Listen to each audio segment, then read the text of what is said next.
Big boss Telugu season 8 ప్రతి episode ఎంతో ఆసక్తిగా సాగుతుంది. ఎందుకంటే ఈసారి హౌస్‌లోకి తీసుకొచ్చిన కొత్త రూల్స్ వల్ల ప్రేక్షకుల్లో ఆసక్తి అయితే నిండిపోయింది. అలాగే కంటెస్టెంట్స్ కూడా అలాగే ఉన్నారు. ఎవరికి వాళ్ళు గేమ్ గెలవాలి అనే ధోరణితోనే దూసుకుపోతున్నారు. అయితే ఈసారి ఉన్న కంటెస్టెంట్స్ కొందరికి మాత్రం ఓవర్ నైట్ రీచ్ అయితే వచ్చింది. ముఖ్యంగా నాగమణికంఠ పేరు బాగా వైరల్ అవుతుంది.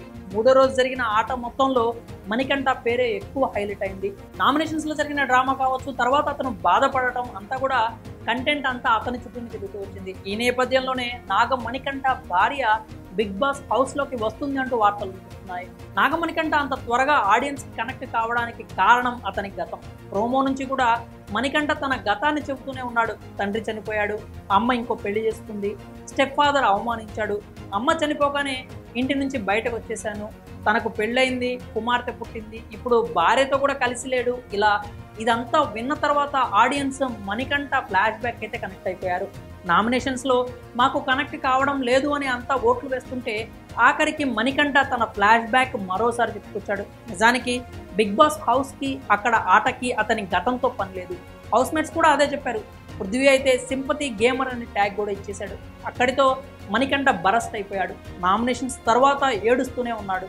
నామినేషన్ సమయంలో చీఫ్గా ఉన్న యష్మికి మణికంఠకు కాస్త వాదన కూడా జరిగింది. ఆమె క్లాప్స్ కొట్టడంతో కాస్త నెగిటివ్ అయింది అనుకుంది కావచ్చు. తర్వాత ఎంతగానో ఏడ్చింది. అలాగే మణికంఠను కలిసి ఓదార్చే ప్రయత్నం కూడా చేసింది. ఇవన్నీ పక్కన పెడితే నాగమణికంఠ మాత్రం అతని ఆటను మెరుగుపరుచుకోలేకపోతున్నాను, మైండ్తో గేమ్ ఆడలేకపోతున్నాను అంటూ బాధపడిపోయాడు. సీత, నిఖిల్ ఇద్దరు కూర్చొని మణికంఠను మోటివేట్ చేసే ప్రయత్నం చేశారు. అతడిని ఓదార్చడం వాళ్ళ వల్ల కూడా కాలేదు. నేను ట్రాన్స్పరెంట్గా ఉంటే మీకు అర్థం కావడం లేదు అంటూ ఆవేదన వ్యక్తం చేశాడు. తాను పెట్టుకున్న విగ్గును కూడా తీసి పడేసి ఇది నా రియాలిటీ, ఇదే నేను అంటూ ఎమోషనల్ అయ్యాడు. అది చూసిన ఆడియన్స్ కూడా నాగమణికంఠ బాధను అర్థం చేసుకున్నారు. అతను జెన్యూన్గానే ఉన్నాడు, సింపతి ప్లేయర్ కాదు అంటూ తమ అభిప్రాయాలను వ్యక్తం చేస్తున్నారు.